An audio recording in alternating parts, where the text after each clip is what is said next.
Young, City of Nanaimo. For Monday, could we listen up, please? For Monday, May 30th, 2011. And we'll start off, Ms. Harrison, with the introduction of late items, please. Thank you, Your Worship.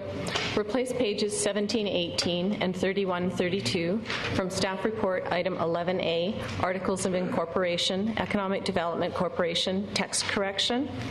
Delete items 13A, C, F, and G, Reconsideration of Bylaws, Zoning Amendment Bylaws 4000.402, 4000.495, 4000.498, and 4000.501. Okay, and at this point, I'll just ask, is there any late items anyone would like to bring forward? I have, Councillor Unger, go ahead. I would ask that we move item 11C, which is the public hearing report, to the beginning, to be followed by item 13I, to be moved to the front of the agenda, please, after item 6. Second. Okay, moved and seconded. Any discussion? All those in favor? Opposed? Carried. We'll move down into the adoption of the agenda as amended. So moved. Second. All those in favor? Opposed? Carried. Straight down into following the mayor's report, we're on to item 7 now, and we'll bring forward 11C. There are none. Okay. And the 11C, it's a report of the public hearing held 2011 April 14, 2011 April 20th, 2011 April, May 5, 2011 May 11th for bylaw 4000.506. Staff recommendation that council receive the reported minutes of the public hearing held 2011 April 14th, April 20, May 5, and May 11 for bylaw 4000.506. Move the staff's recommendation. Second? Moved and seconded? Sorry? Including the CD information. Yes, including the CD. Good point. Okay, and all those in favor? Opposed? Motion carries. Councillor, yes, go ahead. Councillor Hope. Thank you, Your Worship. I'd like to make a motion at this time regarding bylaw 4000.506. I move that should bylaw number 4000.506 be adopted, Council directs staff, 1, to delay the provision of supportive housing at 1406 Bowen Road until all other sites subject to the Memorandum of Understanding with the province, including the North End site to be announced, have been completed and are in operation. And 2, to only use the site at 1406 Bowen Road for supportive housing, if necessary, to address homelessness in Nanaimo, and if not necessary, the site to be sold at market value. I second the motion. Okay, it's been moved and seconded. Any discussion? Councillor Oldham, do you have anything else? Yes, Your Worship. I'd just like to explain that this motion arises directly from the public hearings, where we heard a large number of thoughtful, thought-provoking, and heartfelt submissions. It seemed to me that this was not an issue that required just a yes or no answer, but that we had to seek common ground. It was disappointing, I have to mention, that the city's partners in the project to reduce homelessness in Nanaimo, that those city's partners, the Vancouver Island Health Authority and the province of BC, did not appear. Nor did they announce the North End site in time for the public hearing. And I find that unfortunate because I think they could have answered a number of the questions that were brought forward at the public hearing that we couldn't answer. In any event, it seems to me that we need some breathing room. We need to show that these projects work before using this site, and we need to determine that we actually need it before we use it. On the other hand, I still want to remain true to the spirit and the intent of that memorandum of agreement with the province. It's very straightforward for me, I guess. If people are hungry, we try to feed them. If people need clothes, we try to clothe them. If people are homeless, we provide them with housing. A lot of the public hearing surrounded addiction. And as we know, there's lots of housed individuals in our community that have problems with addiction and alcoholism, and certainly they need help at times. The difference is that they are housed. They have housing. They have the financial resources to provide themselves with housing. So the issue for me becomes one of poverty. And that's what we're trying to address here, and why we should continue with the program that we've agreed to in 2006. Now, getting back to the public hearing, many of the people who spoke to us said that, yes, they agree that we have a need that needs to be served in our community, but they had problems with this particular site. Its proximity to the school, to the Dufferin site, to the liquor store, and so on. And there's also an awkward entrance off White Street, and the height of the building that needs to be built would overlook the backyards of White Street and other streets. Conventional housing, if that's the way this goes, would be able to provide some design options that might be less intrusive. Other sites, in looking them over, other sites that are proposed for this project do not seem to have the same degree of problems that this one had, difficulties. So I personally would rather hold this site in reserve to be used only if needed. I just want to mention something that's come up before on other issues, and it's as true now as when it was first spoken, and that is that societies are often judged on how well they look after their most vulnerable and disadvantaged members.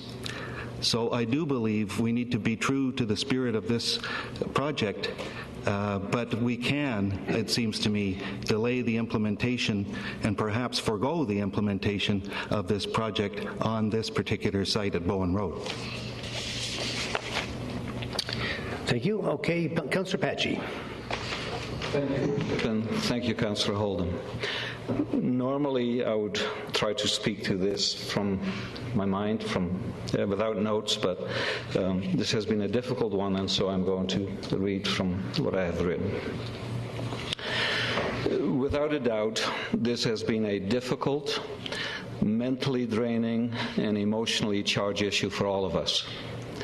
And by all, I mean every last citizen who made a presentation, ourselves on this council, our staff, and I would be amiss if I did not include in this those homeless citizens who contacted me during the last month or so in order to express their frustration about being referred to as thieves, junkies, rapists, or worse.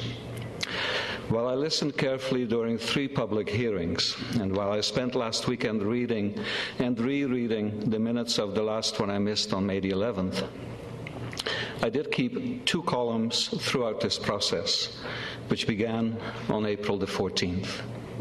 One to note submissions which I believe to have been based on fact and believable social science. The other contained those which I believed, and still believe, to have been based on misinformation, even disinformation, as well as those which lacked even a modicum of respect for our homeless population. I'm sad to report, Your Worship, that the first mentioned column was a lot shorter than the latter one. And why would that be so? Surely, I do not doubt the sincerity of those who spoke against supportive housing at 1406 Bowen Road. Nor do I for 1 minute want to diminish the tremendous amount of time, effort, and dedication which was so obvious in the preparations of all these submissions. And while I disagreed with many of them, I do want to express my thanks to those citizens for having prepared them in the first place, and for having had the courage to express those thoughts and those feelings in front of this council, if not in front of all of Nanaimo. I know that it cannot have been an easy thing to do for many. Your Worship, I do believe in our Housing First project, which, as you know, is a provincial initiative which flowed from the Premier's Task Force on Homelessness, Mental Illness, and Addictions. And I do believe that the chosen model of dealing with the scourge of homelessness in our city is the correct model, and the one that can have substantial impact on the lives of those much more unfortunate than any of us in this auditorium this evening. I believe also that it will save lives, while being an important cost-saving measure to taxpayers in the long term. So what has gone wrong? I do believe that this city has failed to communicate the real and true workings of this housing model to those neighborhoods who have been asked to accommodate them. And unless something changes, more of the same will occur in the next neighborhood yet to be asked to do the same. Is our city solely to be blamed for this? Not by a long shot. While I'm grateful for the substantial funds provided by the province of British Columbia, I am profoundly disappointed by the lack of assistance from the same province, whose initiative, after all, this is, to help communicate the intent of this project to our citizens in a meaningful and constructive way. Not very long ago, a well-written op-ed piece appeared in our local media, co-authored by Jim Spinelli of Nanaimo's Affordable Housing Society, Ann Spilker of Haven Society, and Tom Grauman, Executive Director of Columbian Center Society, all of them experts in the field of supportive housing, who jointly exhorted us to restart the dialogue, the conversation, if you will, about supportive housing and how that can and should be achieved in optimal fashion for all stakeholders, clients as well as citizens, neighborhoods as well as the not-for-profit organizations who will be asked to run the projects. Your Worship, I really believe that we need to listen to these experts, who also warned us that if we don't, we could irreparably damage and set back the whole concept of supportive housing in our municipality, something which, of course, cannot be allowed to happen. A motion was made just now to still rezone, but to delay construction at 1406 Bowen Road until all other proposed sites are built and operating, or to sell same at market value if it should no longer be required for supportive housing. I do support this amended version for two reasons. First, because it keeps the integrity of our Housing First initiative, as well as our Memorandum of Understanding with the province intact. And secondly, because it does allow for time, more required dialogue, as well as more opportunity to find the common ground and compromise which we all desire. Thank you, Worship. Thank you. Councillor Besser. Thank you, Your Worship. As it relates to the 4 public hearings and the time, effort, energy, resources that parties and delegations expressed in favor and or opposed are extremely deserving of this council and city's gratitude, and think that for the most part, the intellect that was assembled was exceptional, and the emotion that was provided by both parties, both sides, understandable. The motions that are before us, or the amended motion that's before us, in my opinion, is simply serving as a delay or a default measure or tactic to a rezoning of a property that, if in fact it was a developer that was coming to ask for the setbacks and the alley and the 4 stories, and just based on the technical aspect of it alone, I would not be able to support on its technical merits. The fact that, in my opinion, that this amended motion, 2 motions, simply delay the inevitable on too many measures of unknowns.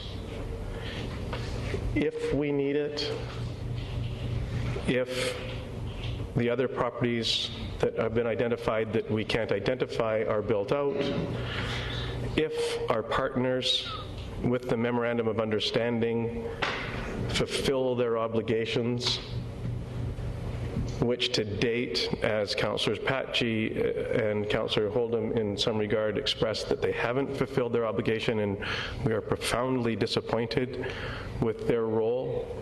And when you read the Memorandum of Understanding, it's clear that our partners have not fulfilled and or met their obligations. I agree with Councillor Patchie that the city failed in its delivery of this process. And I have not spoken to one member of this council that feels contrary to that, to be quite honest.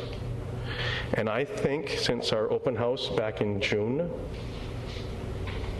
17th, I believe it was, at best was dishonest and at worst deceitful. I cannot support omitting making a decision on this property and defaulting it to the next council. We have dealt with this. We have lived with this. We should be making these decisions tonight. We have the opportunity to make that decision tonight. Does that mean that I am anti-homeless, supportive housing? Absolutely not. Does it mean that I am 100% in support of rehabilitation and treatment and providing a solution to the problem? In my opinion, I'm not an expert, I'm not a doctor, I'm not a scientist. To me, this does not address the problem to help educate and re-enter people into productive society without rehabilitation and treatment measures. That is not what this does. I have asked rhetorical questions. If we have 35 units, 34 of them are full, some with addictions, some with mental addictions, some with dependencies, some without. And we have a known person on the streets. This is for the hardest to handle, as I've been told. So if we have somebody, there's one space left, and they are found beneath a bridge, and they're known to the police, and they're a drug addict. And we have a single mom that's working hard in the community, trying to make a difference.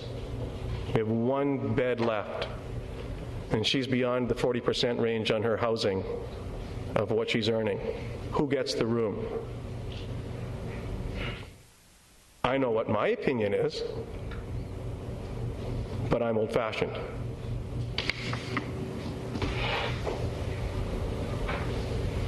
The spirit and intent of helping those in need is absolutely paramount. The numbers that we're talking about are unfounded, in my opinion. We're saying we don't know if we need if we need 160 units. We don't know. We haven't identified the other property yet. Will we be back here again when that property is identified and made public? Yep. We will be back here again, whether it needs rezoning or not. We will be back in front of the community. We are talking about delaying a project of 35 in the absence of the 3,500 people, roughly, that have expressed and signed petitions that we are responsible in some respect for galvanizing their community, which I think is a good thing. So for 35 units, 35 people, we're going to disassemble and destroy a community that we're going to say, not yet, but As soon as that one over there is built, and as soon as that one over there is built, and as soon as our population increases to the point where we've still got couch surfers and people living on the edge, and then we're going to build it. That's what we're saying. I cannot support the amendment before us, and I certainly cannot support the rezoning that is before us tonight. Thank you.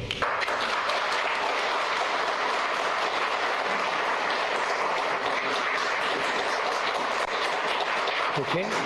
Councillor Johnston. Sorry.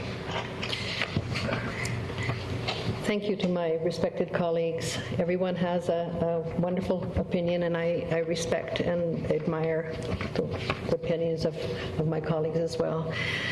We can't all think the same. Your Worship, I would like to begin by stating that I am extremely proud of my fellow citizens who have spent countless hours over the past several weeks researching supportive housing and what it might mean to their neighborhood. We've received hundreds of letters, emails, petitions, and phone calls from people who are divided on the issue. And we have researched much information ourselves and made day trips to other facilities so as to be informed as best as possible.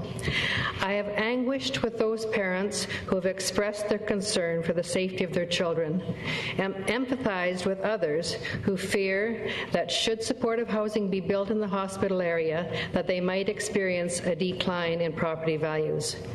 In my opinion, this is by far the most contentious issue that has been before Council in my term, and I have struggled with my conscience to remain open-minded and fair to all concerned. Many of my friends and family members have offered opinions which have made arriving at a decision for me even more difficult. Information provided by presenters has been conflicting. Some statements have been false or exaggerated. Tempers have flared. Some want the homeless members ghettoized, and some presenters have wept. So many emotions. I have felt complete empathy for those parents who fear for their children, and I felt disgust with some who are not even willing to find out if supportive housing residents are just the kind of great neighbors that every community needs. Most appearing at public hearings support public homes for Nanaimo's homeless, but they want and need more answers. According to my calculations, over 90% of those presenting to Council were doing so because of a genuine concern for the safety of their children and elderly in the neighborhood. Communication has not been adequate, and it has to be addressed. We have not facilitated community acceptance. One consultation for parents may be that our newly appointed RCM police superintendent agreed that he would schedule daily bicycle patrols in the hospital area if and when the housing project is completed. As you know, the Nanaimo RCM police are fully supportive and full partners in this initiative. I also support the Housing First strategy and the Homelessness Action Plan, and do not for a minute believe that supportive housing could harm a neighborhood. In contrast, I believe that tenants will make important contributions to the neighborhood if given the chance. Hannah stated that they want to ensure that the community remains safe for all to live, learn, and work. That is surely the desire of all of us privileged to live in Nanaimo. I don't necessarily agree that two supportive housing developments should be placed in such close proximity, but will tonight vote in favor of the zoning amendment bylaw to C1 corridor, as I believe it is the appropriate zoning for this area. I would prefer that we proceed with other chosen locations for supportive housing prior to developing the Bowen Road site, and perhaps investigate the idea of selling this parcel and find a more appropriate location for future development. I would like to thank John Horn, Penny Mass, and all our great staff for the tremendous amount of work and support they have provided Council during this public hearing process. Okay, thank you. Councillor Sherry. Well, Mr. Chairman, this is been the marathon of public hearings that I've had to sit through on my tenure. And first of all, I wish to congratulate the young children that participated in the process, because for me, they brought the message right from their heart, not biased or whatever, the way I felt. And they showed respect for the members of council up here as well. So it's to those parents that had their children in here, thank you very much for them participating in the process.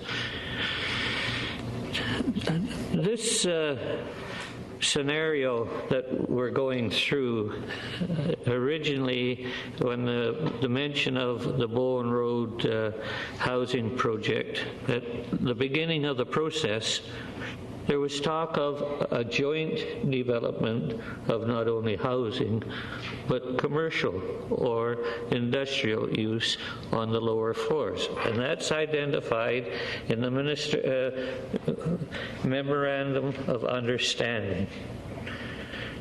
What it's come down to the end is that it's been no discussion at all as it relates to the commercial, industrial, or other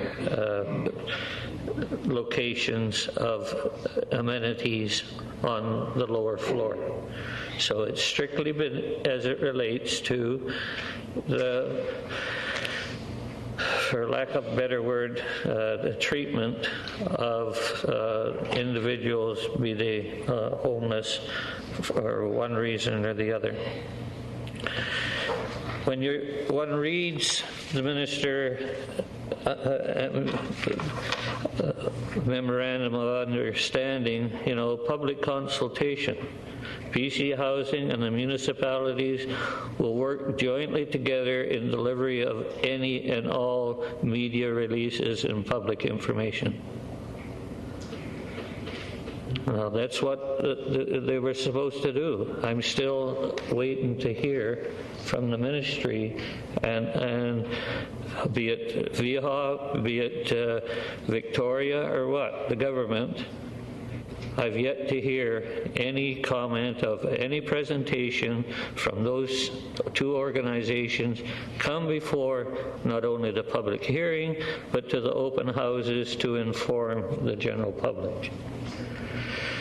Where required by regular development approval process, the Society will present the proposed building for consideration at a public information meeting where the public will be able to speak to any issue or concern they may have. Well, I think, unfortunately, the general public didn't have that opportunity to speak to those organizations. And its BC Housing website will provide information regarding the building, design, programs, exit, and question and answers, which will be updated throughout the process. I don't think that's happened either. So it's been a one-way street as far as I'm concerned. It was signed by the community, and we're the ones that have unfortunately offered the time to listen to you people and to bear the brunt of this thing. Now, the other part, and this was addressed by the minister itself, is this memorandum. I just question the dates of when the process started. It was started in 2008. It was a 5-year program, and they identified that construction was to be completed by 2010.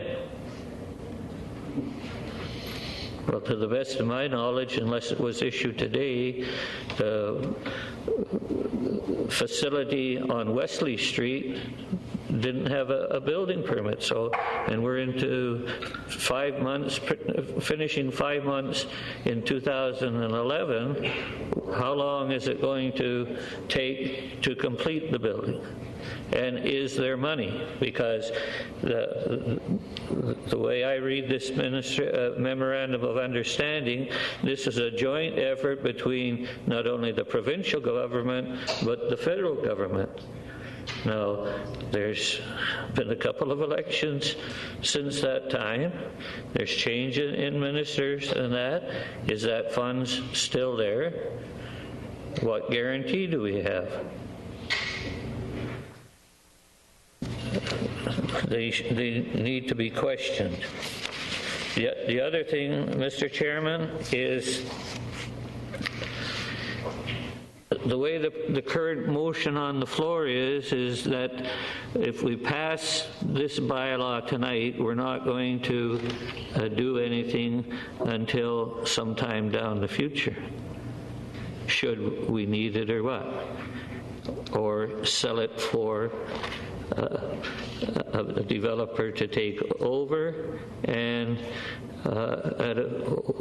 which I would hope would have been a little more price per square foot than the current residential. But we don't know when that's going to happen. And as far as I'm concerned, the community needs to have their opportunity to have a say on what is being proposed, because all we're doing right now is approving something with no demonstrated idea as to the proper use, the size of the facility, and the likes. And when one looks over the reports from the public hearing, and there were 16 people that approached the podium in favor of it, and there were 77 people that had delegations that were not in favor of it. I did not count the redress, because once you've had your opportunity to say, you've said it, as far as I was concerned. And Mr. Chairman, I'm all for social housing and assisting people that are looking for the assistance. I'll give them a hands up there. But with the uncertainty and the lack of information that I personally feel I've received, and haven't had the provincial government in any form at all come and address councillor to the general public as it relates to this issue, how could one support passing the bylaw today? Because what we are elected to do here, as far as I'm concerned, is that we're here to listen to the general public and weigh their concerns as it relates to their backyard. And I've taken the position, I'll weigh those and make my decision on those. So, Mr. Chairman, I will not be supporting this amendment that's on the floor currently, because I really think, you know, pass it at third reading tonight and delay it for some time. It's just opening yourself, as far as I'm concerned, for a legal challenge time down the road, and you betcha you'll get it, and it'll cost you a heck of a lot more money than what we are. Let's get to Victoria, tell them to come and give us it. Are you going to take that binder, or are you just going to take the CD down to Victoria and give it? Because one of the things in this memorandum of understanding is that you supply the minister with the results and the information from the public hearing. Thank you.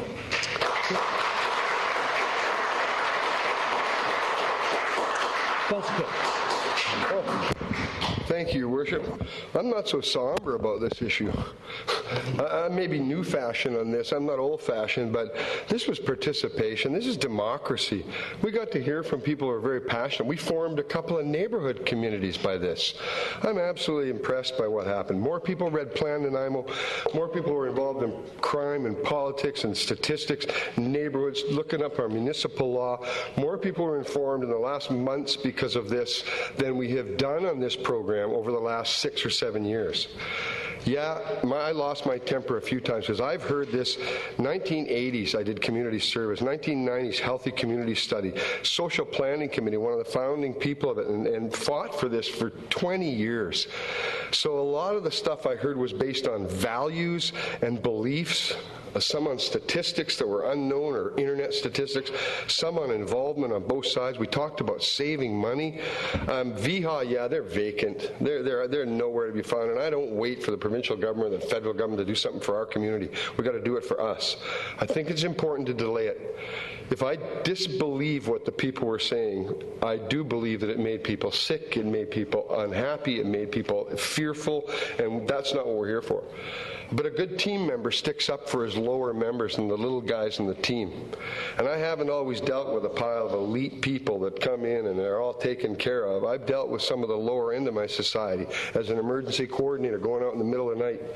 Captain Greaves peeling people off the pavement out of their house that was on fire in the poorest of poor conditions where firefighters are afraid to go into their house because it is so dirty and grubby from their mental illness and their addiction.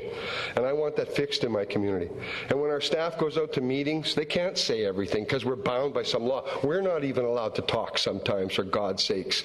And that, you think, is democracy. We're not allowed to talk about this issue with people I've known for decades. So if we failed, yes.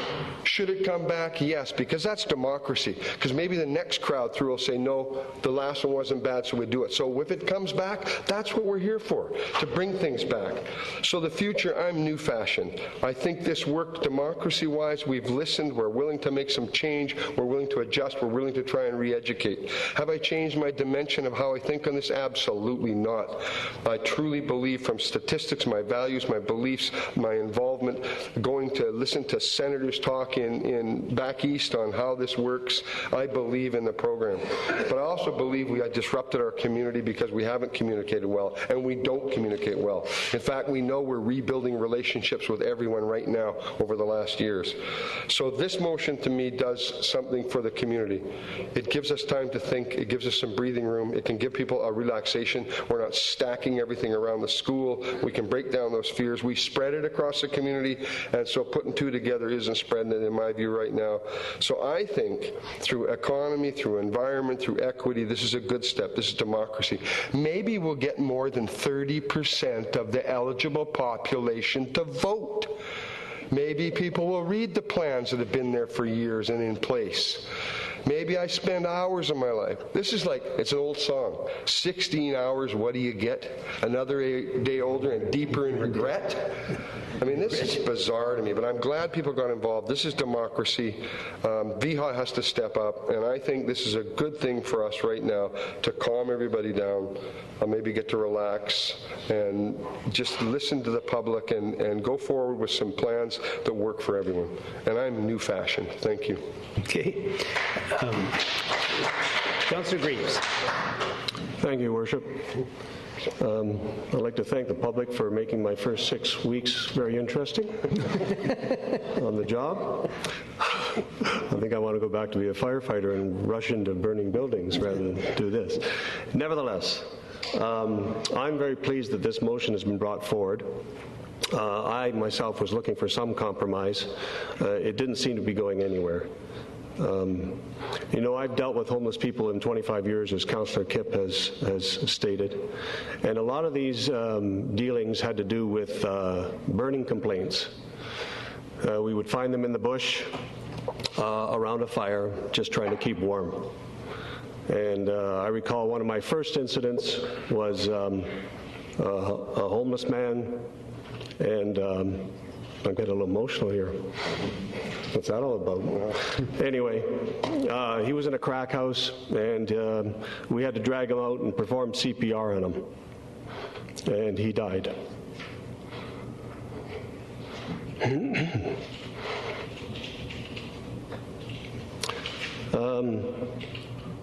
Another was a homeless man. He fell asleep by the train tracks, and the train hit him. And I ended up driving the ambulance to the hospital, and he died. I got 100 stories, and I'm sure you don't want to hear them all, and you don't want to see me blubbering up here. Another incident was an illegal burning down here at the Wilcox yard. And we went down and put the fire out and thought nothing of it. And then one of the firefighters took the shovel and tried to roll the log over, and it was a homeless person. And he was just trying to keep warm. The last time I saw that guy was in a motel. And he was urinating in mason jars because he was too sick to get up. So, this motion gives us a cooling off period. It gives us a chance to observe the other sites and the operations. And it gives us the possibility of not having to use this site at all. We could sell it if that's our choice. And it's also a response to those who don't believe that there will be a site in the North End. So I will be supporting this motion. Thank you, Councillor Graves. Councillor Unger. Thank you, Your Worship. First of all, I want to thank my fellow councillors for their eloquent presentations. And I also want to thank everyone who took the time to attend, first of all, and also to those who made presentations to the public hearing. It's participation and democracy, as Councillor Kipp said. I believe this motion is an attempt at a compromise solution. I've never been comfortable with the density being front-loaded into the area of the city, Wesley Street, Bowen, and Dufferin. They're all too close together for my comfort. At all times, right from the beginning of this, I've been concerned over the treatment of the commitment by the organizations that have already been spelled out. I don't think our partners have lived up to their responsibilities, especially as part of the Memorandum of Agreement, and there has definitely been a lack of cooperation from them right from day one as to the help they could have provided to the communities, and as been mentioned, open houses and information. I'm not satisfied with the level of commitment for medical treatment for the people who are going to be in this type of housing, and I think that VIHA and BC Mental Health could have done a much better job. This amendment, however, does offer an opportunity to delay this individual project to such a point where we can determine the actual need and the number of units needed. And from what I've been able to determine, I doubt that site will ever be needed, even in the future, for this type of housing. The numbers I've been trying to get through staff from VIHA seem to be non-existent. Somewhere somebody picked out the number of 160 housing units were needed in Nanaimo, but nobody has shown that there was such a need, and that's why I think this delay will see that this particular site is not needed even in the long run for this. But keeping the Memorandum of Agreement in place with the province so we don't put the others in jeopardy, I think this is a good way out for us, and I will be supporting the compromise. Okay, thank you, Councillor Unger. I just want to add myself, I think the whole thing has been covered very adequately by our very eloquent council here, and I don't want to belabor the time on it as well, but I do want to say, you know, the thing we can't lose sight of is the fact that we have an obligation to help the people that are most in need in our community that often are unable to help themselves. And, you know, it's all well and good to say no to a particular plan or idea, but that falls short of an alternative or another solution. And I don't know that what we've got here is a perfect solution. I don't know if that's going to address all of the needs, certainly from that community. But you know, I'm supportive of this bylaw, and I want to thank Councillor Holden for bringing it forward and actually for stick handling it through council and through staff on it, because I think it is a reasonable compromise, and it's a compromise that I think we all want to look at. But the end result here, and the bottom line is, we have homelessness in Nanaimo. We have people with medical and mental challenges that we need to deal with, and these people cannot look after themselves. So it's all well and good to say no, but then what is your plan to help the people that need help? And really, without simply waving your hand and saying I don't like the idea, that's not a solution. And I think that I feel this is an important step forward. I feel the anguish of the community, and I do want to touch on what Councillor Sherry mentioned earlier about the children came out there, and there was a lady, a woman and her husband that brought a very young child to speak at the podium here, a cute little girl, I think she was something like 5 years old, and I said, and I was sincere, I said, is there somebody there? I couldn't see anyone behind the thing, and she danced around with her hands up like that, and obviously a very sincere family, a very sincere and meaningful girl, and I think a very respectful approach to it, and I was kind of touched by that, and I'll long remember that incident. But as I say, we have a problem on our hands. We have to come up with some kind of a solution on it, and I think that this may be the best opportunity we have at this point to move ahead with it. Councillor, oh, you want to go again? Okay. Go again, Councillor Sherry. Well, I'm fortunate, Mr. Mayor. I'm sorry that I have to take umbrage to your comments about saying no. There's two ways of spelling no. K-N-O-W and N-O. Right. All right.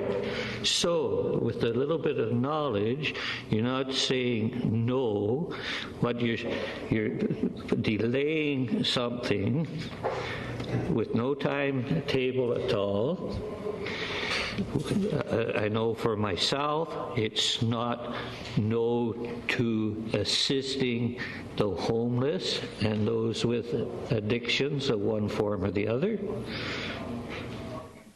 Council members have heard from day one when it was announced that we had a site that did not require rezoning or anything in the north end. I started lobbying council that's the project after Wesley Street. So I do have other avenues than just saying no to this site, because it's this site itself. Okay. That's the problem. So I take exception to that. Everybody can say no, but what's your solution? My solution is get that other one done, and then after the thing is, then come back to a public hearing and give the community the opportunity to evaluate the other two sites prior to going to this one. Okay. But not the way the motion is written right now. That's your choice. Councillor Besser.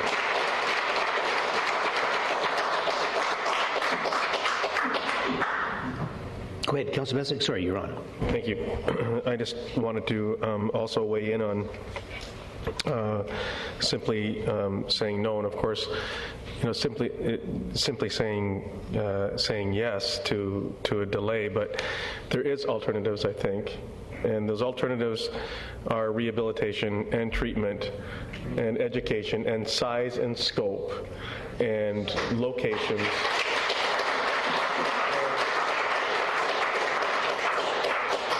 So there are alternatives. We all are very interested in learning and hearing of this mysterious North End site that we're suggesting is from what I understand, is a done deal. And maybe the size and the scope and whoever is going to occupy, maybe that's too big. Maybe that's too far away from other required services. Maybe. And until such time, this so reminds me of Brechin and Newcastle and not having a comprehensive neighborhood plan of what it's ultimately going to look like. We've got our OCP and we have all these things, but we didn't really have a comprehensive plan of what the Newcastle whole project was going to look like. So until such time as we did all that and we collected all that data and all that information and we had all the public consultations and the information from the professionals and the experts and the neighbors, we came up with a compromise with the people, utilizing the people. So we aren't...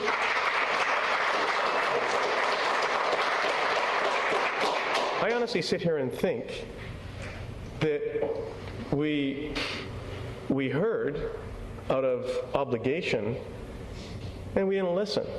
That's what I feel. Do I think that there's alternatives? Yes. Do I think that we could explore alternatives? Yes. Do I think that we've been given the opportunity to explore those alternatives? No, I don't. I don't believe we have. So I'm not just simply saying no. I'm simply saying no to this particular proposal that's before us. And I think that that's what the democratic process is.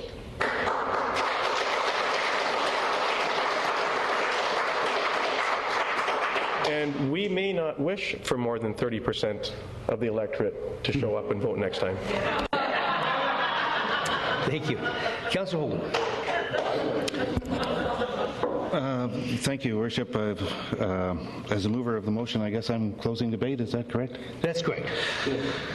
Okay. I would just like to point out that one little thing, that we are and have the ability at least to adopt bylaw 4000.506. There's no intention to delay adoption of the bylaw in this motion that's on the floor. I'd also point out that I don't know of anyone who would refuse more treatment facilities in the city of Nanaimo, and I wish that were on the table. Unfortunately, it's not, and we're not. That isn't what we're dealing with tonight. We're dealing with housing. I'd point out that Councillor Sherry's idea of, from some time before the public hearing actually, of trying to get the North End site done first was part of the animation for this motion that I'm making. I was trying to find a way that would accomplish that purpose, and I think this would do it. At least it would lead there. It's always difficult, when you're sitting here and there are competing values. It's not just yes or no. It's neither yes nor no sometimes, because you have to try to find ways to mediate between, in this case, what's clearly a community value and what's clearly a neighborhood interest. And it's very difficult for council members who are trying to represent the whole community as well as individual neighborhoods to try to choose between those two values. Searching for the common ground isn't particularly popular because if you find it, no one is entirely happy. It's just like the negotiated settlement, a labor management dispute, and it's finally settled. To neither side's particular satisfaction, but they do reluctantly agree that this is the only way that we can proceed. Now, I'm not saying this is the only way, but I am saying that I think most people could accept this delay. I think most people would recognize that the Council, if it adopts this motion, is attempting to navigate up a very narrow inlet between various other governments and various values. So that's the spirit in which I'm putting forward this motion, to try to navigate that inlet until we can see a way clear to the end of it. Thank you, Councillor Oldham. Okay, and now we're going to have Councillor Johnston introduce items 13I. Excuse me, Your Worship. We haven't voted on the motion. Oh, I'm sorry. I'm reading ahead on myself. Got Dave. I call for a recorded vote. Okay. Okay, and I'm going to get the same rhetoric, is that they are recorded?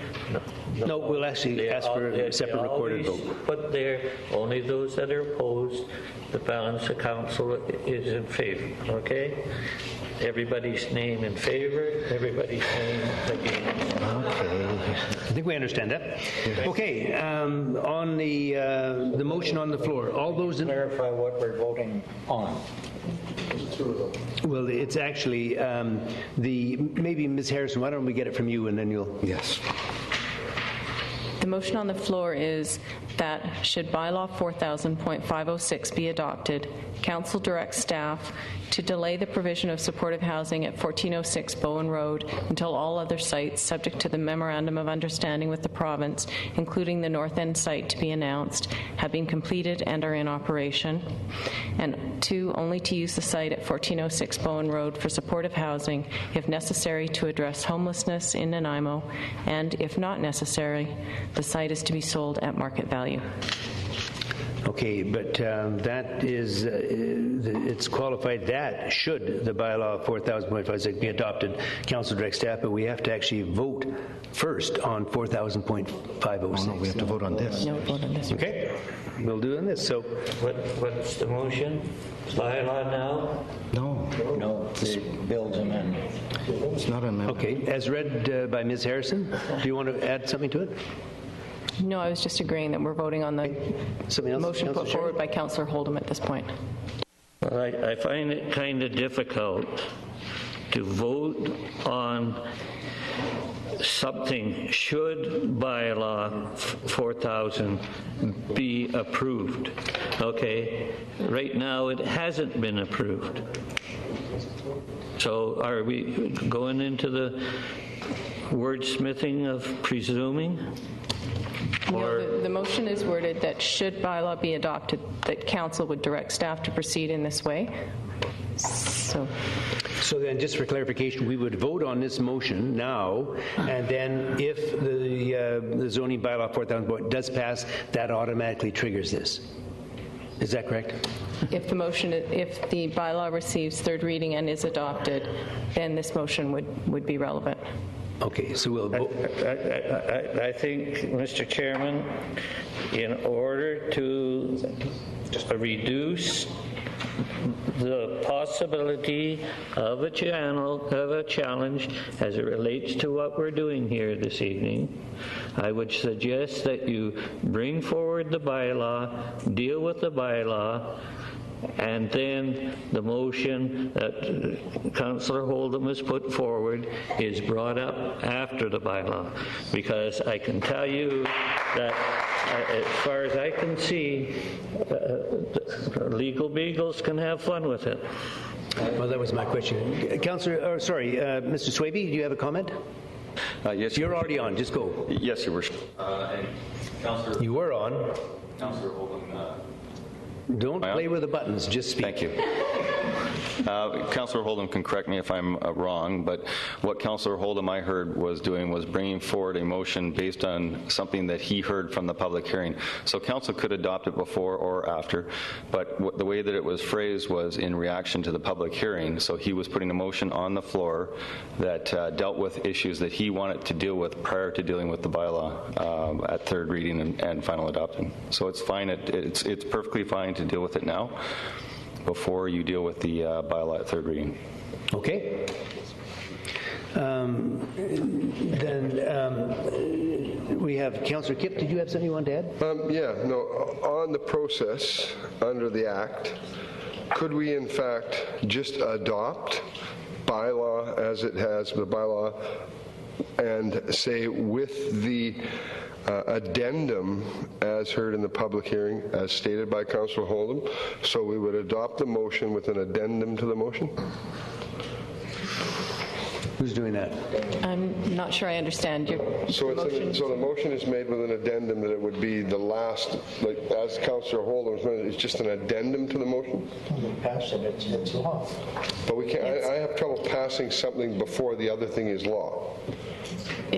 The motion to give a bylaw third reading and a motion to adopt are essentially standalone motions, which is why this is a separate motion. Has to be separate. Okay, thank you. That clarifies my point. Councillor Oldham. Yeah, the intention was simply to place a condition on that's why it's coming forward first. It's like an amendment. Mr. Swaby, do you have something you want to share with us here? Your Worship, just to clarify that the motion means nothing if the bylaw gets defeated. It just has intent if the bylaw gets passed, and it provides the opportunity for council to debate the bylaw, knowing that there are conditions that council has passed if they want to proceed with the project. And I think it's also appropriate, and given that this is actually the city's property, so you're in control of how you want to deal with the bylaw on your own property. Okay. So, question on the motion as read by Ms. Harrison. This is as to items 1 and 2 both. All those in favor? Opposed? Councillor Sherry, Councillor Bestwick opposed, balance of councillor in favor. The motion passes. And now we'll get Ms. Johnstone. Do you want to do 13I, 1 and 2? Thank you, Your Worship. That zoning amendment bylaw 2011, number 4000.506. Sorry. Pardon me? We'll do that. Sorry. Yeah, I'm sorry for interrupting, but Councillor Sherry reminded that let's get, we wanted to make sure that we have it. So the recorded vote would show Councillor Greaves, Councillor Kipp, Councillor Unger, Councillor, Oldham, too many bills, Mayor Rattan, and Councillor Johnstone and Councillor Patchy in favor, and it would show Councillor Bestwick and Councillor Sherry as opposed. Is that correct? Yeah. I'm sorry. Go ahead, Councillor Johnson. Yes, Your Worship. That zoning amendment bylaw 2011, number 4000.506, RA 270, to rezone 1406 Bowen Road from single-family residential zone RS1 to corridor zone C31 in order to facilitate construction of a supportive housing development, past third reading. You second? Okay. I see all those in favor? Opposed?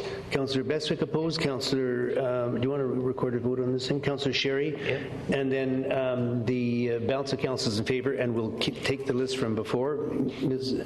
Harrison, can you? So we'll, as a recorded vote, I can name them if you wish, but if not, we'll use the same vote because we'll response record is the that same. in the minutes. Okay. And Also, Your Worship, that yes. zoning amendment bylaw 2011, number 4000.506 be adopted. Second motion. Okay, all those in favor? Opposed? We have Councillor Sherry opposed, Councillor Bestwick opposed, and then the same members of council are in favor, and the motion passes. We will move along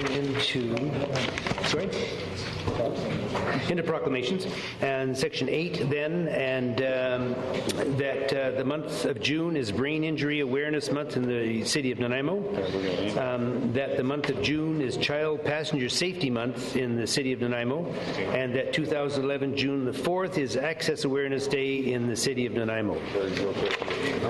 Maybe we'll just wait for a moment here and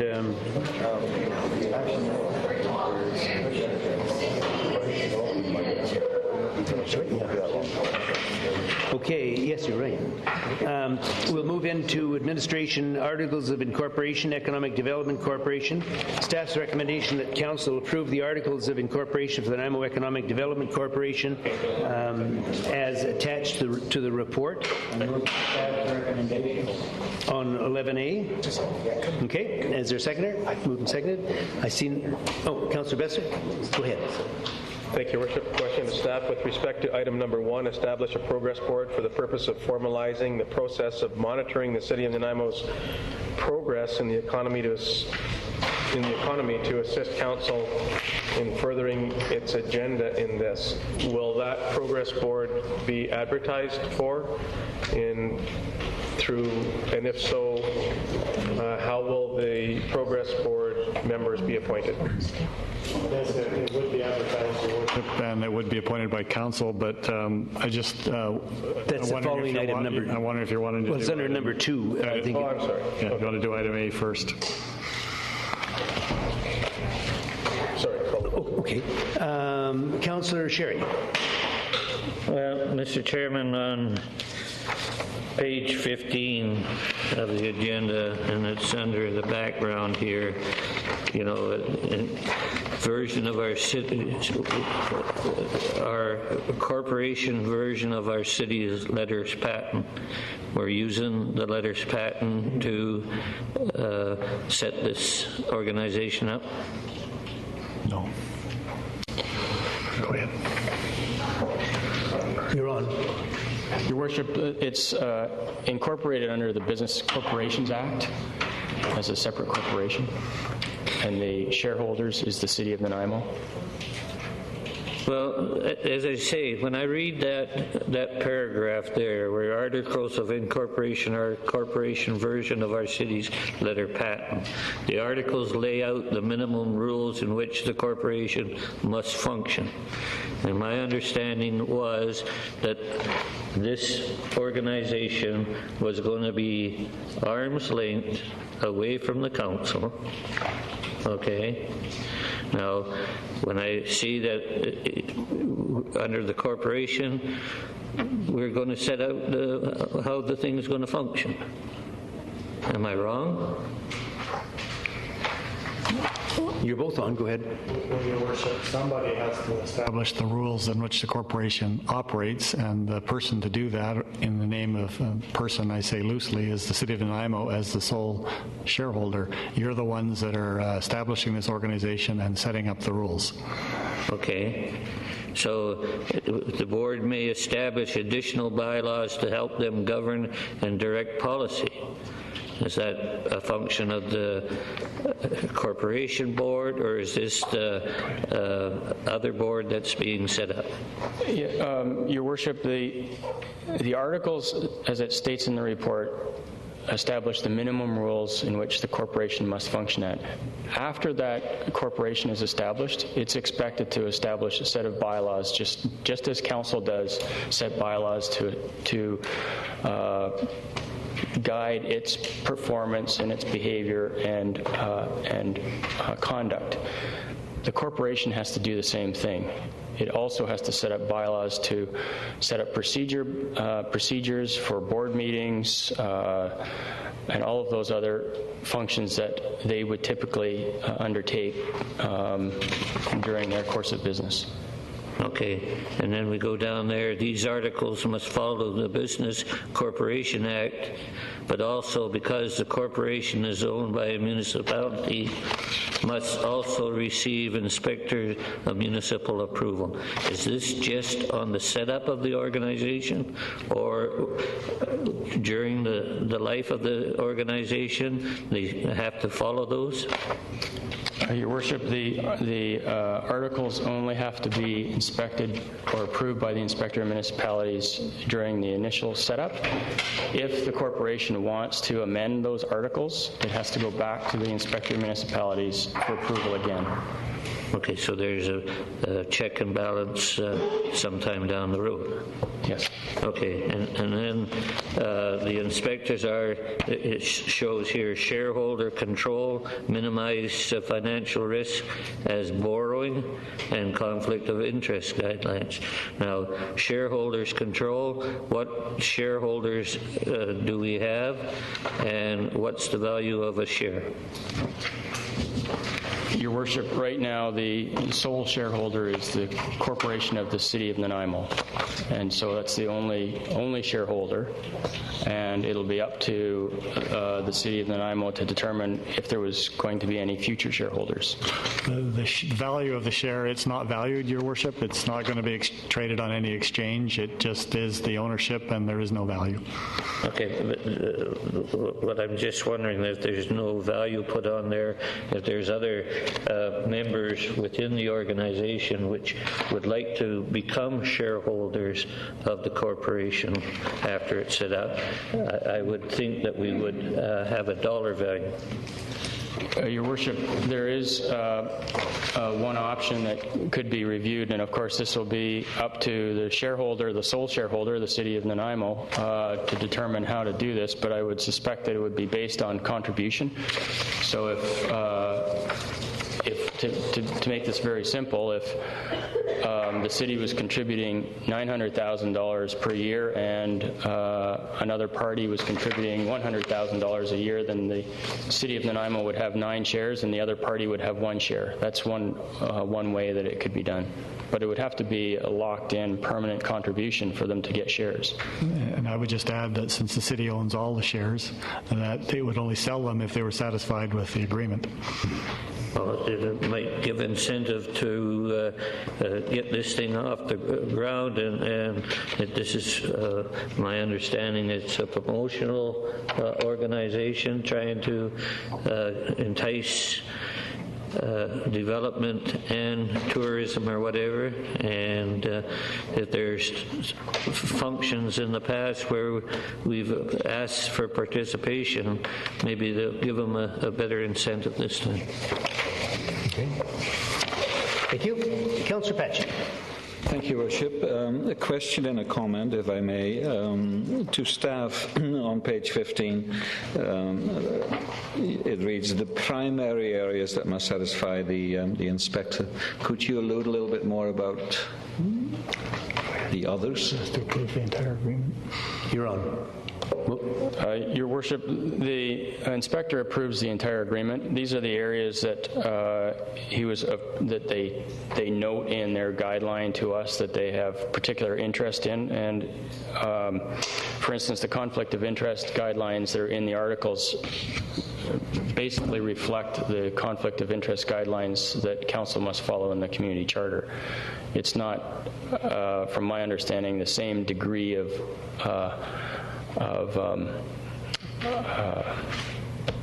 I forgot the term, but it's not to the same rigors that would be typical of a standard board of directors of a private corporation, for instance.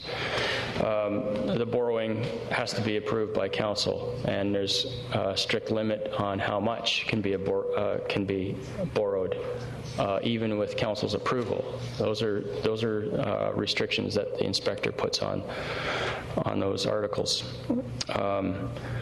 The shareholder control language is primarily around how shares are issued, who they want to see that there is a means for council representing the shareholder has the ability to affect change in the corporation if it's not functioning correctly. And those tools were put into the articles to make sure that was happening.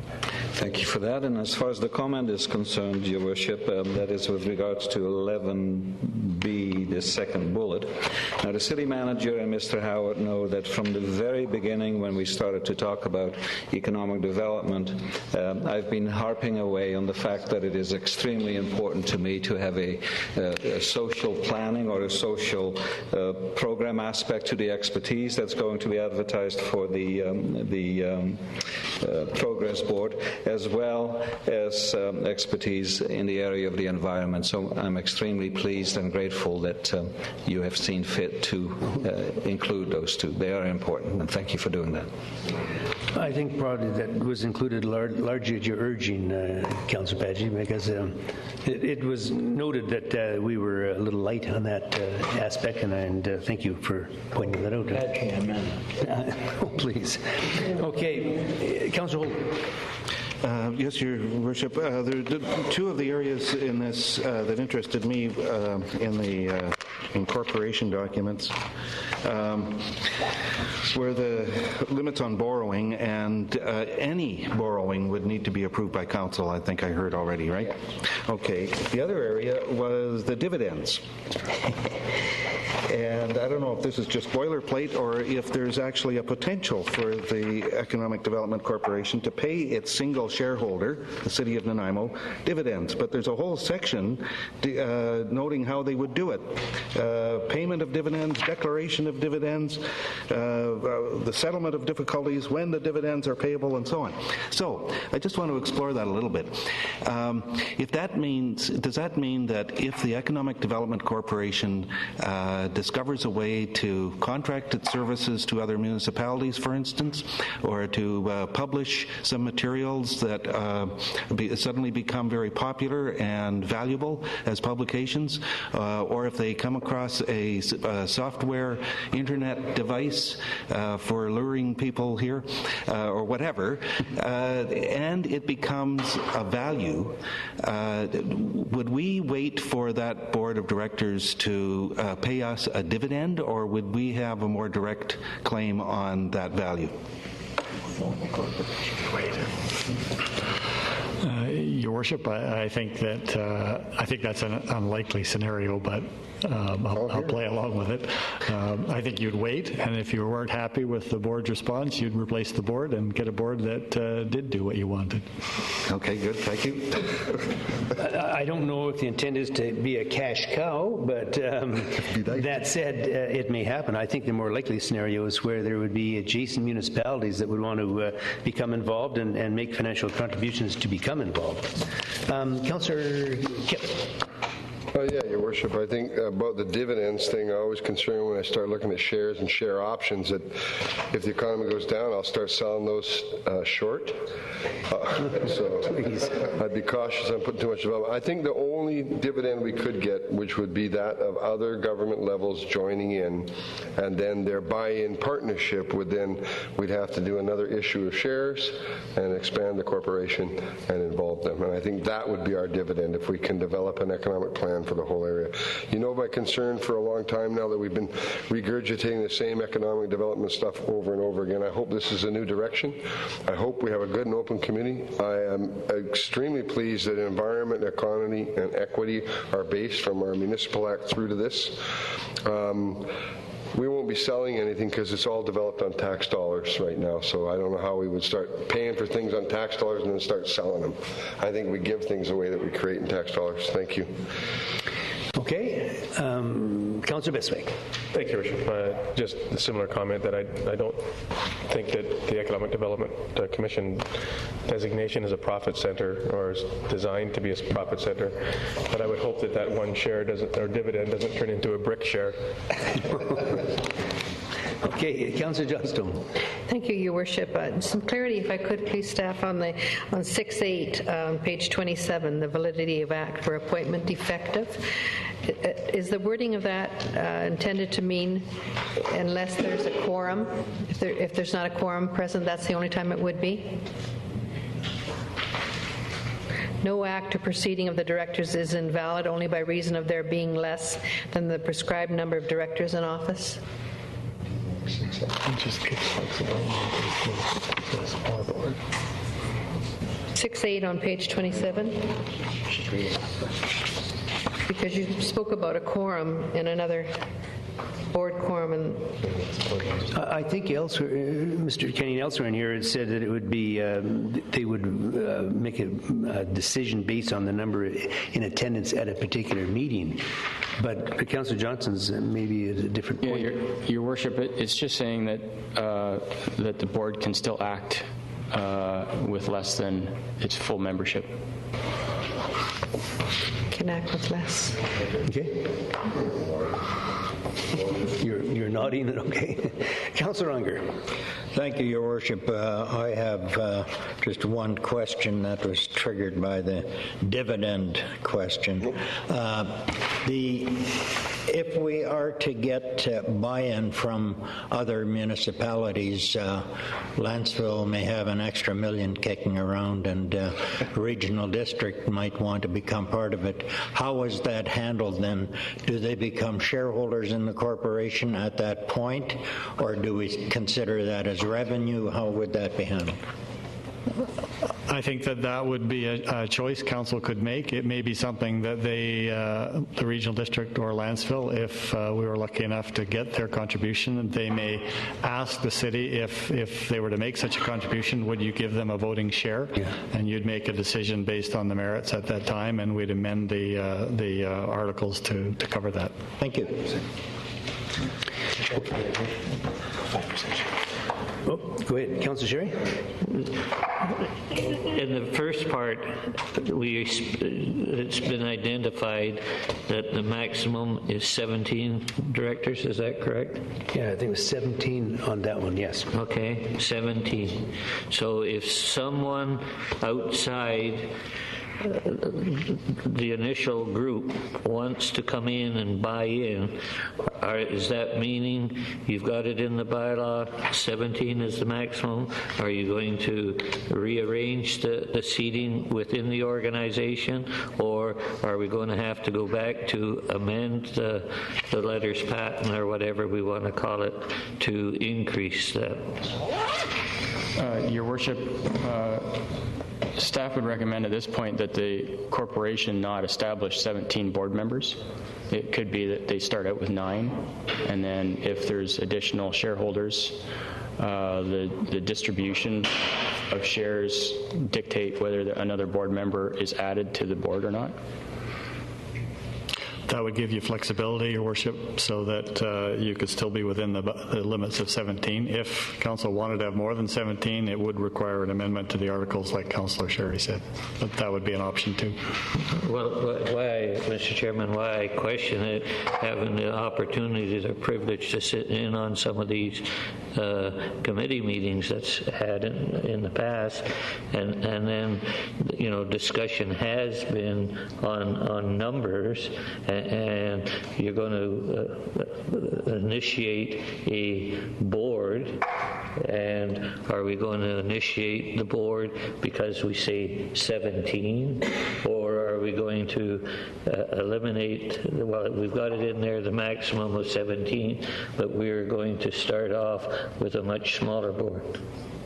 And then has that come up in the committee's discussion so far?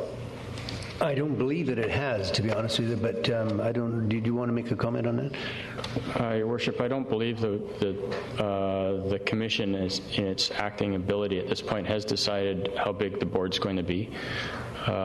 We are having a meeting on the 10th, I believe it is, and board makeup is the topic of discussion at that Commission meeting. So at that point, it might come up. Get some direction from the board at that point. At the 10th of June? The 10th of June, I believe it is. Yeah.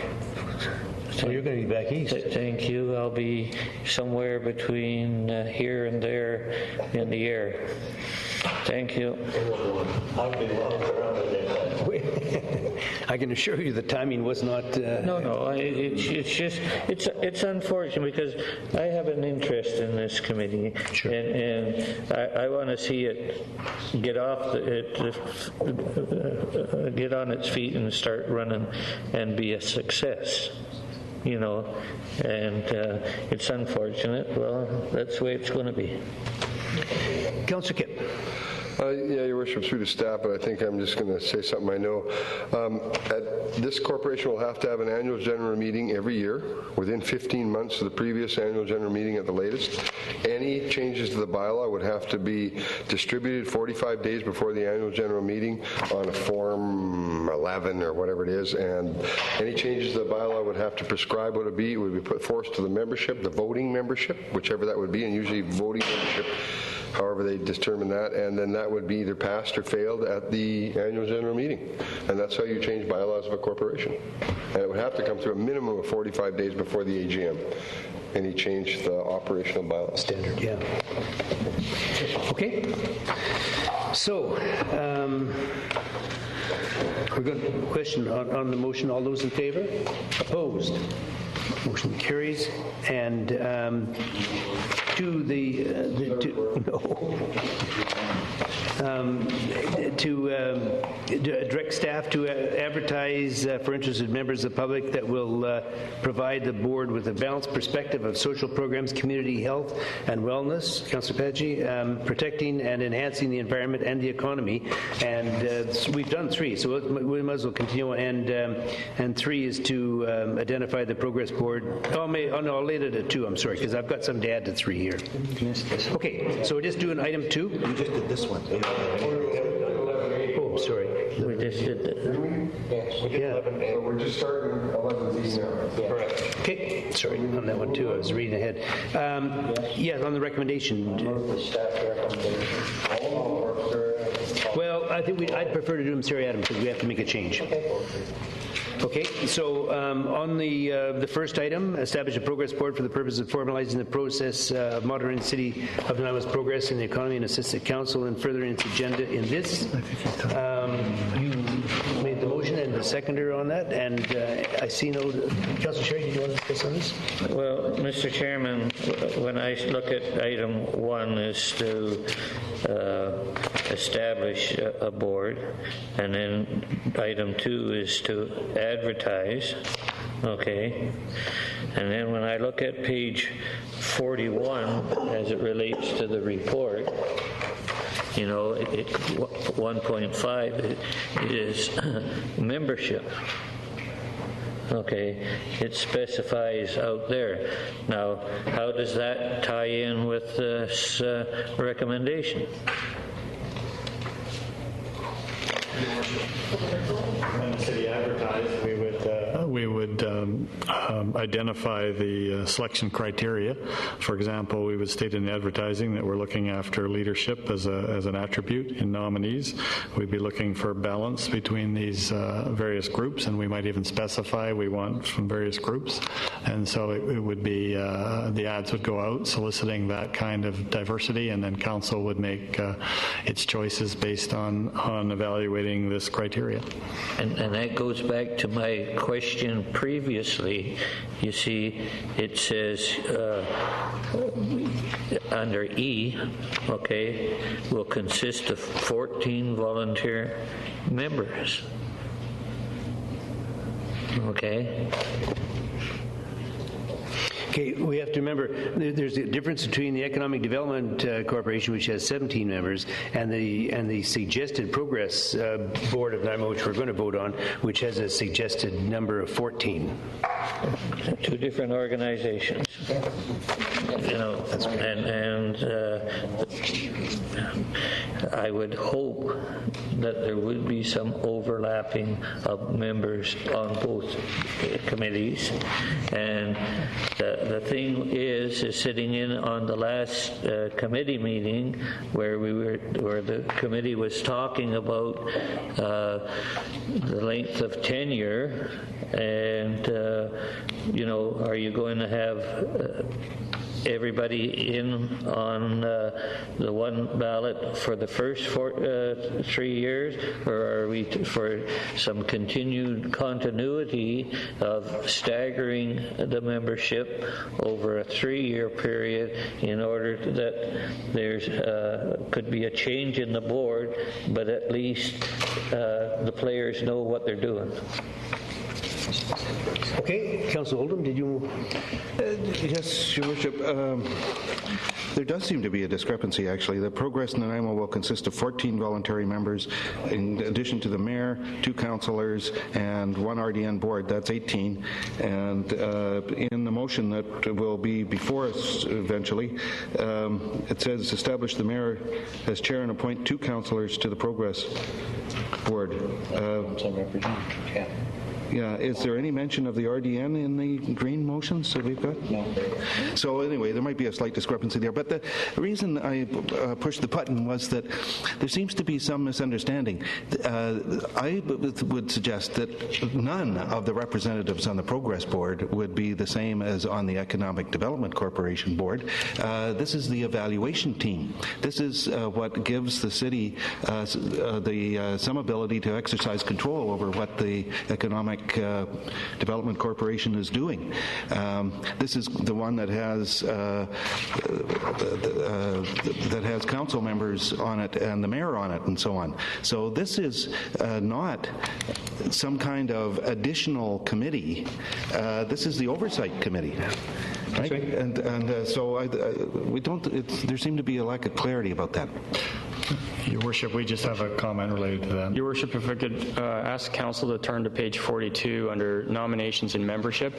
It actually lays out the requirements that the Progress Board would use in nominating members to the Economic Development Corporation. And item C says directors will not be elected officials or members of Progress Nanaimo. So this is the guidelines that the Progress Board would use in nominating members to the Economic Development Corporation. So it contemplates that there would not be an overlap. Yeah, good. Okay. Councillor Beswick. Thank you, Your Worship. So therefore, item number 5, appoint the mayor, 2 councillors. Order. I moved all of them then. It was required that we do them separately. Now we're discussing all of them by all the numbers. So the one that's on the table now is item number 1 and 2. Hasn't been moved. For clarification, have we got 1 and 2, Ms. Harrison? My understanding was we were doing them individually, Yes. No, they have number 1. so just item 1 is So it's on 1. there. May I extend my sincere apologies? Okay. So, okay, have we finished now? And it's been moved and seconded. We're going to vote on 1. Okay. I see no further discussion. All those in favor? Opposed? Motion carries. And 2, direct staff to advertise for interested members of the public that will provide the board with a balanced perspective of social programs, community health and wellness, protecting and enhancing the environment and the economy. I moved number 2. Second. Moved and seconded. I see no discussion. All those, Councillor Besser, you're not on this one. I'll just take you off the list, sorry. All those in favor? Opposed?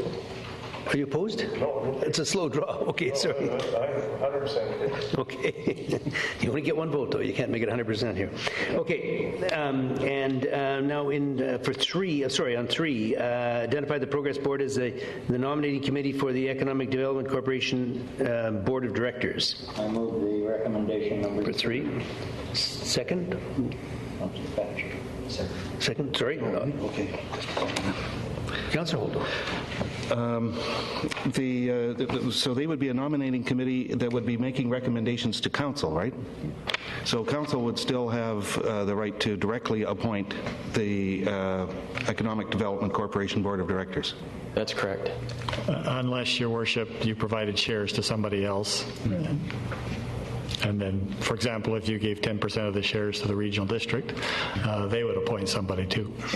And they may also take recommendations from this nominating board, but they're not binding. In other words, they're not appointing directly. Right.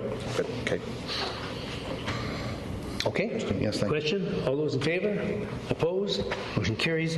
Item number 4 is establish the mayor as chair of the Progress Board and appoint 2 councillors to the Progress Board as council representatives. And at this time, I'd like to ask if somebody would also include or make a motion, possibly as amendment, that Councillor Unger and Councillor Padgey, who are existing members on the Nanaimo Economic Development Commission, be appointed to the Progress Board. No whining. Are you going to move it? Diana's one. Okay, thank you. Is there a seconder? Thank you very much. So, all those in favor? Opposed? Okay. And 5 rather, appoint the mayor, the 2 councillors just named now, Councillor Unger and Councillor Padgey, and the city manager or his designate to a selection committee to assist council by recommending board members to council that provide the necessary balance to the board. Okay, I'll move that. This is my opportunity. Yeah, this is your opportunity here. Hang on, we'll get John. First, you moved it. Is there a seconder? Just to get it. Thank you. To get on the table? Okay, yeah. Councillor Beswick. Thank you. So the Progress Board has the mayor, 2 members of council, and RDN representative. And number 5... Sorry, and the city manager. And the city manager. Yeah, or his designate. Yeah. And number 5 here is the mayor and 2 councillors and the city manager or as designate to a selection committee to assist council by recommending board members to council that provide the necessary balance to the board. So is that what the progress board was doing? Are these people all the same people? Like, so is it the 2 people that are Councillor Patji and Councillor Unger and the mayor? Yes. The same 2 councillors? Yes, it would be. This, basically what it is the elected members here, including the city manager, would then provide a designated selection committee to assist council. Do you want to make are you guys with us on this? Do you want to make a comment on it? Go ahead, Ian. Your Worship, the reason this motion is in place is that under normal circumstances, in the event that there'd be a progress board already in place, item 1.4B on page 40 would apply, but because the progress board isn't in place yet, we need to establish some process in assisting council in selecting those candidates to be the first progress board. Subsequent to this particular direction, item 1.4B on page 40 would apply. Subsequent years. Are you saying B like Bravo or E like Echo? B as in Bravo. Okay. Okay. I think the difficulty here and the confusion, and I'm sorry this is happening, but is because the Progress Board has not yet been set up. The new economic development that we're setting up now hasn't really been in place. So obviously the city's going to have to take a lead in getting it established. And at that point, hopefully it'll be up and running on its own. But it'll still be responsible to the city on that thing. Councillor Bessick, that's what prompted my original question, although it was out of sequence of numbers, but that's what prompted my question because it seemed like there was things that were coming. Okay. The cart was kind of ahead of something, or however that goes. Okay, and Ms. Harrison, have we voted on 5? It's been moved and seconded. Just a question. No, we haven't voted on it yet. Councillor Sherry, sorry. Through you, Mr. Chairman, which to me hasn't been identified as of yet. This is an economic development and a board. Attendance at those meetings. Is it possible for an elected official to attend those meetings? I would say yes. You're talking about the Economic Development Corporation or the Progress Board, Councillor Sherry? Either one. Well, council members are always welcome to attend any committee or board. However, at the Economic Development Corporation, you wouldn't have a vote, nor would you at the Progress Board unless you were one of the 2 members appointed by council. But I think the question is, can he attend? The problem is one, as I've had an interest in it, would I still have the opportunity to sit in on the sidelines to listen what's going on? Yes. Yes. Okay. I just want to clarify that. And also, should there be an in-camera session at those meetings, would the elected official have the opportunity to stay in the room and sit and listen to the dialogue? Well, in my opinion, the corporation would be well advised to allow council members to sit. However, the ultimate choice, I guess, would be the board. If they asked me for my opinion, I would strongly recommend that they allow council members to attend whatever part of whatever meeting the council member wishes to, because I think that's appropriate when the city council is the funding, the city of Nanaimo is the funding agency, the prime funding agency. So that would be my advice to the corporation, but I wouldn't have the deciding, I wouldn't be able to make that decision. The corporation would have to make that decision. Okay, why I asked this is I was requested to observe a committee meeting because one of the members of council wanted to off the board. I said I would go on the board, but first I would have to sit in. The open portion of the meeting, everybody was chit-chatting. They wondered what the heck I was doing. When it came to the in-camera meeting, they asked me to remove myself from it. So I just want, for those elected to the council, that they have the opportunity to attend those meetings, because I think they're very informative, and I advise you to do so. And I agree with that, too. Okay. Sorry? Yeah, Councillor Kemp. Thank you, Worship. This is, I know it's part of the other thing, that we're a shareholder. There is, I understand there was a question earlier today, there's no shareholder explained in some of the documentation, but there was an email out on it that what is a shareholder and who is the shareholder. We don't have a description of that in here, do we? No, Your Worship, the definition of a shareholder is in the Business Corporations Act. It's in the Act. We don't have it registered. Okay. No.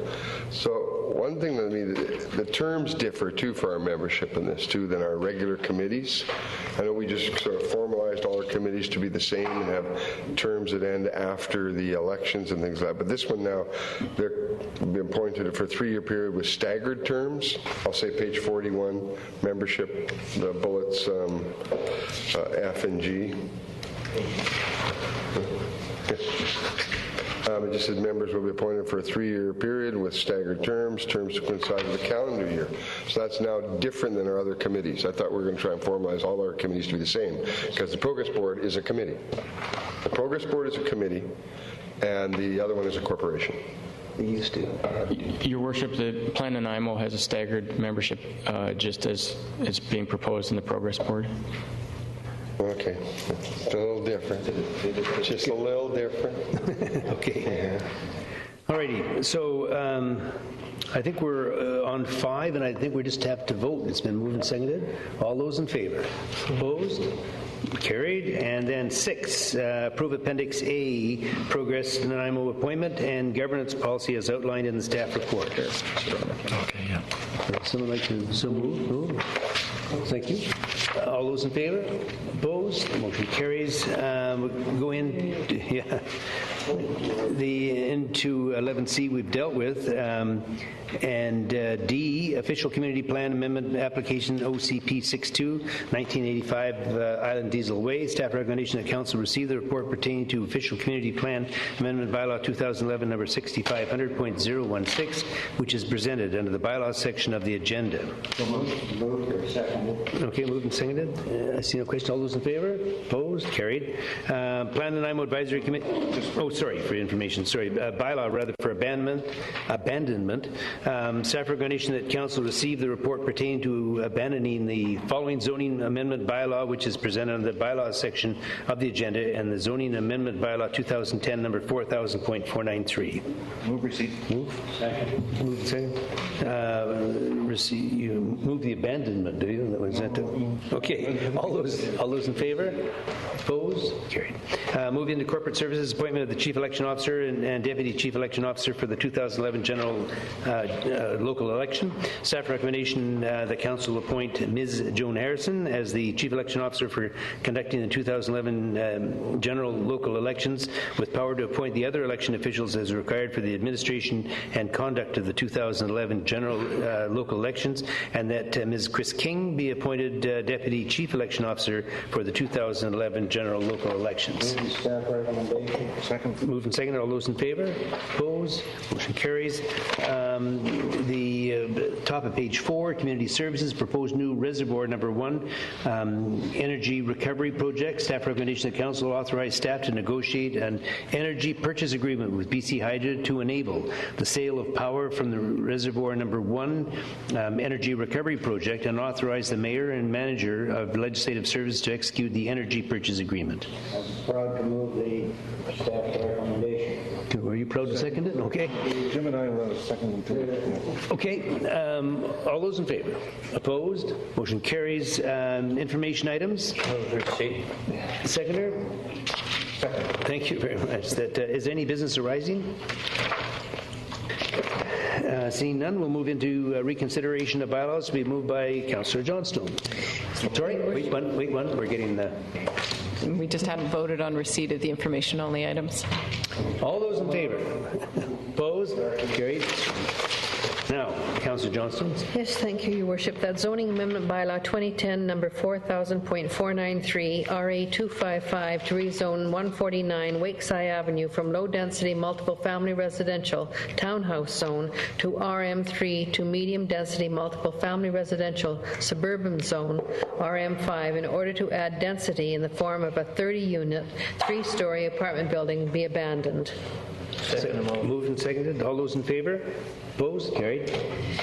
That zoning amendment bylaw 2011, number 4000.496, RA 259, to rezone part of 6553 Portsmouth Road from Public Institution Zone P2 to Comprehensive Development District Zone 7, CD7, in order to facilitate the construction of a mixed-use development be adopted.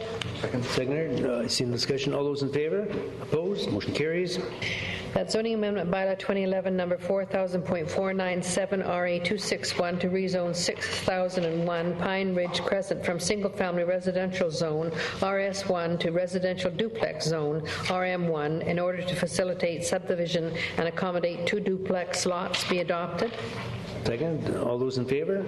Opposed? Motion carries.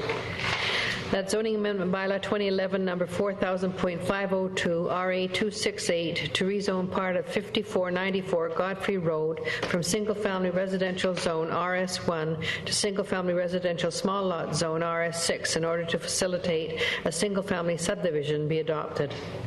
Seconded. All those in favor? Opposed? Motion carries. That licensing and control of animals amendment bylaw 2011, number 4923.08, to allow the keeping of up to 4 chickens, excluding roosters or ducks, on properties less than 450 square meters, 4,843.576 square feet in area, and up to 6 chickens or ducks, excluding roosters, on properties from 450 square meters, 4,843.76 square feet, to less than 1 acre, 0.4 hectares in area, be adopted. Moved and seconded. All those in favor? Opposed? Are you opposed? Okay, Councillor. Okay. We have Councillor Unger opposed, balance of Councillor in support, and the motion passes. We'll go into the introduction of development bylaws. Yes, Your Worship, that official community plan amendment bylaw 2011, number 6500.016, 0CP62, to redesignate 1985 Island Diesel Way from light industrial to corridor in order to permit a mixed-use development pass first reading. It's OCP 62, but you're right. Sorry? Moved and seconded. All those in favor? Opposed? Carried. That official community plan amendment bylaw 2011, number 6500.016, pass second reading. Second. Moved and seconded. All those in favor? Opposed? Motion carries. We're moving down to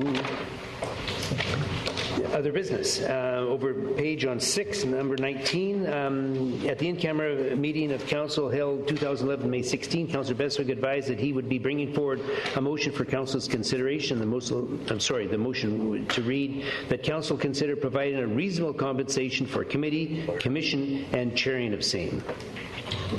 Councillor Beswick. Thank you. Thank you, Bishop. I'd just like to make a motion and to direct staff to prepare a report outlining remuneration options for members of council serving on committees and commissions similar to the RDM. Moved and seconded. I see.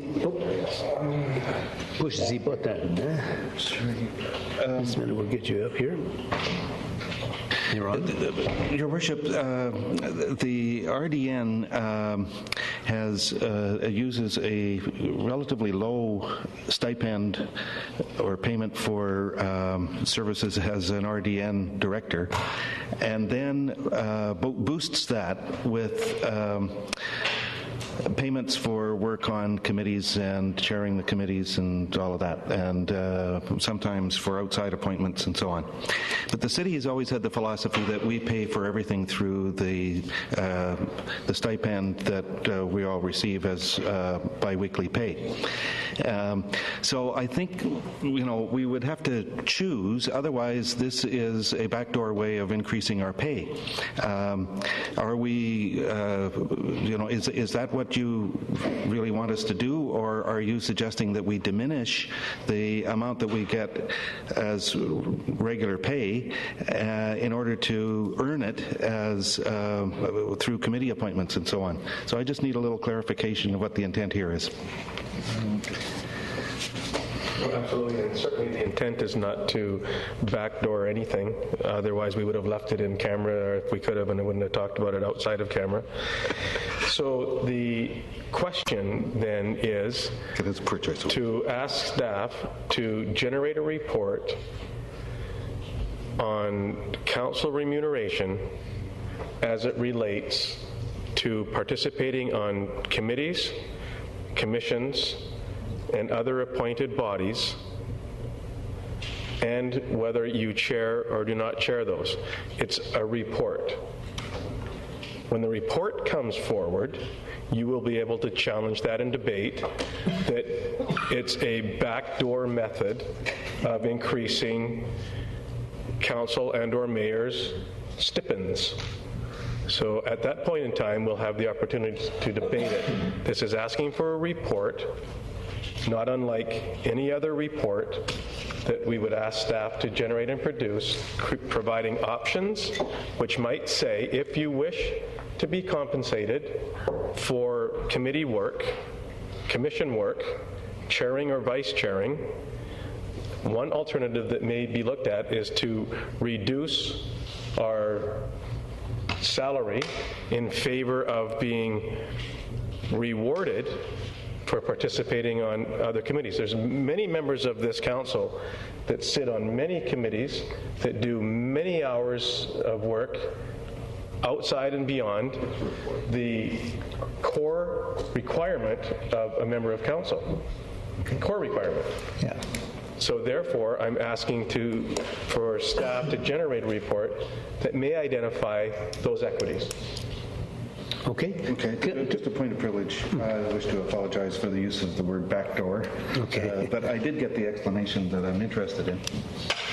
Okay, strike that. Councillor Unger, you're on. Yeah, I just wanted to stress that this is asking for a report or recommendations, and at this point, it's not a debate on whether to do anything other than have information provided, and I am in favor of getting that information.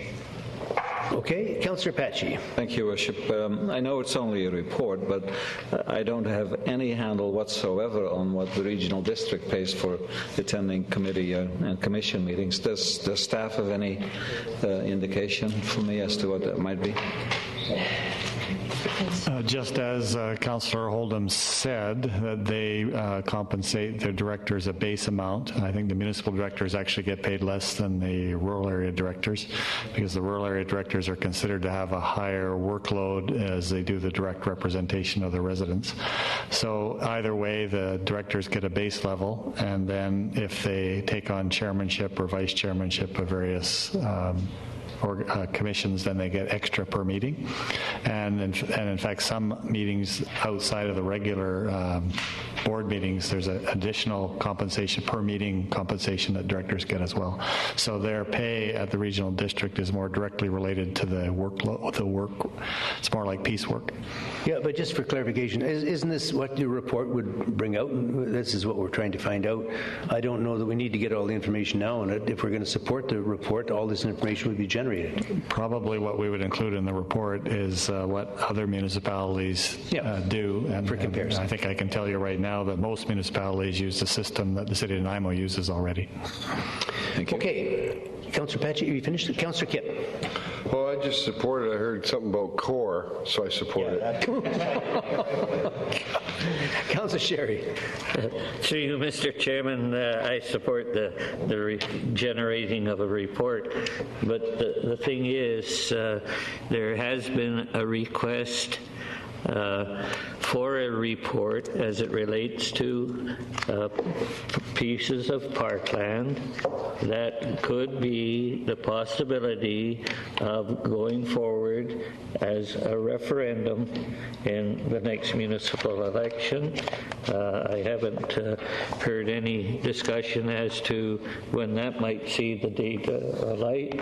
And there was another request for information as it relates to the number of buildings that the community is anticipating to build and that.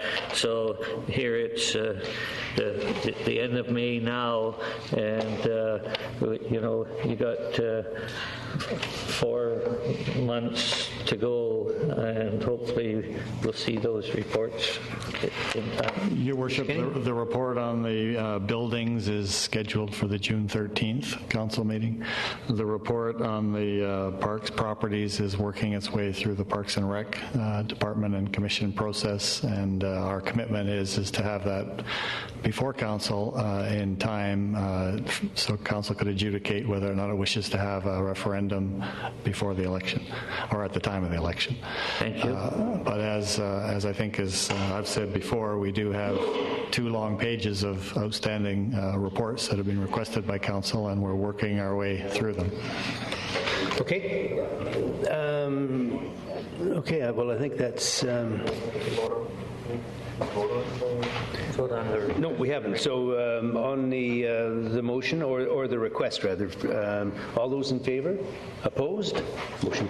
You're opposed? Yes. Okay. Councillor Oldham opposed. Balance of council in favor. The motion passes, or the recommendation passes. So we'll move into question period now. Agenda items only.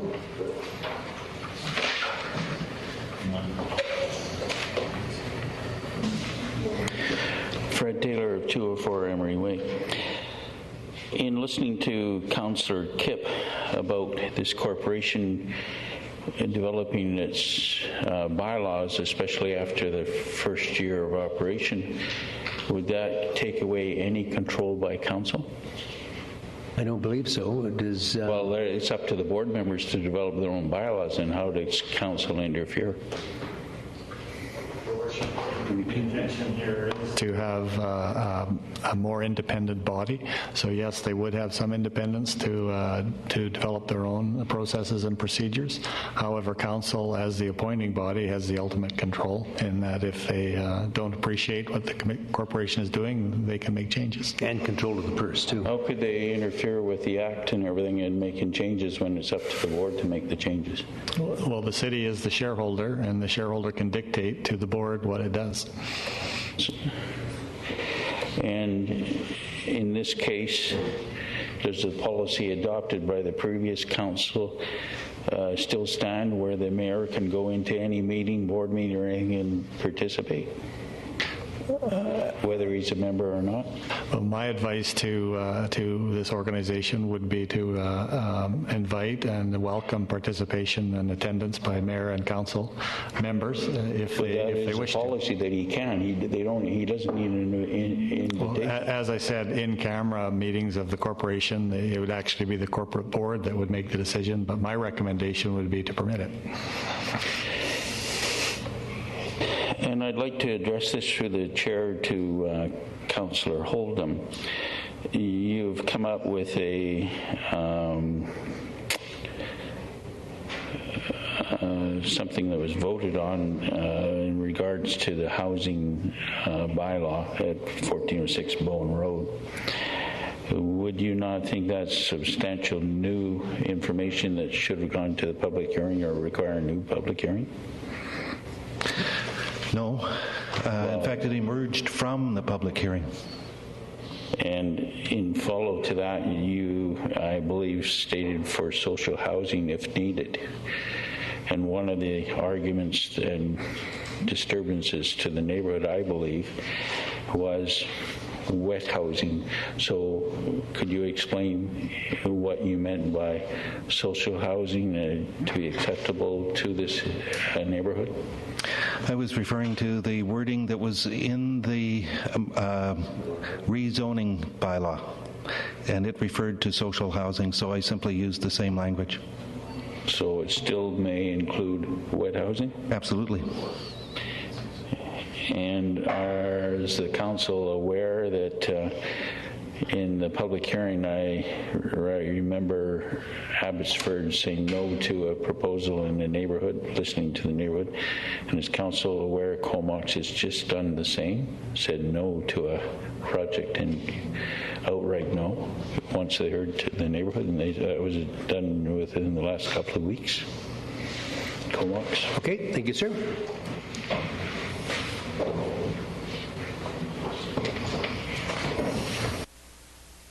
Bob Olin, 3165 King Richard Drive, with a quick procedural question. You discussed earlier whether council could attend the meetings of the Economic Development Corporation and the Progress Board. Unfortunately, no mention was made of citizens, who are the taxpayers providing funding for these organizations. Will they be able to attend these meetings outside of in-camera portions? Well, that's an interesting one. I would assume that they would, but except for obviously in camera. But do you want to add anything to it? Okay. The intention is that the openness rules that apply to council would apply to the board as well. Thank you. That's all I wanted. Thank you, sir.